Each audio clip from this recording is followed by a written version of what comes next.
Three factors affect affordability: rates, wages, and home prices. Would it shock you to know that affordability is supposed to get better this year? Interest rates have been the main topic of conversation for what seems like forever. Years ago, they were so low, and after the pandemic, they rose so quickly that all anybody could talk about were interest rates.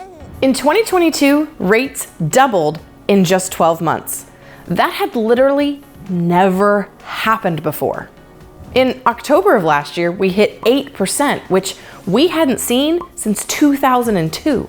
Thankfully, 8% was short-lived, and we've worked our way back down through the sevens and into the high sixes. In addition to interest rates, which directly affect the cost of your monthly mortgage, home prices are another piece of the puzzle. To clearly explain home prices, we need to dive into appreciation.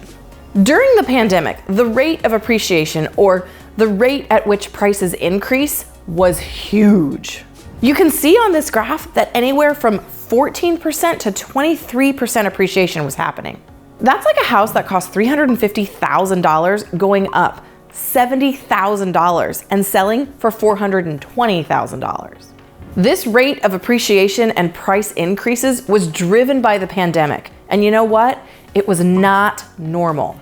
Because the economy and every home buyer's wallet could not sustain this rate of appreciation, interest rates had to go up.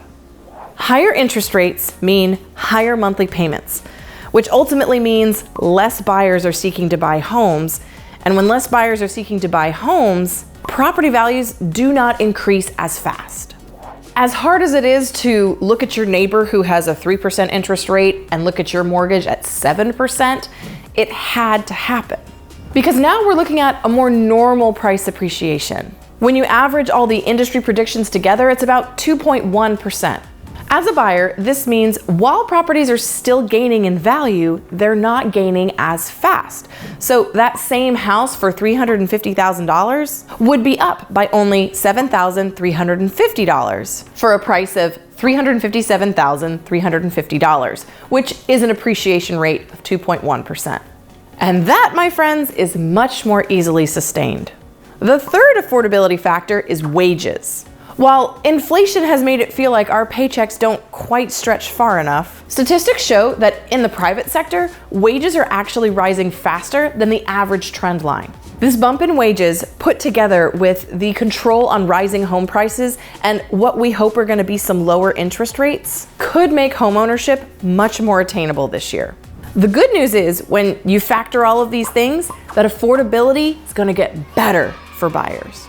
And while we know that things on the horizon are going to get better, the big question is, okay, Lindsey, it's going to get better, but when? I'm Lindsey Johnson, your resource for all things real estate. See you next time.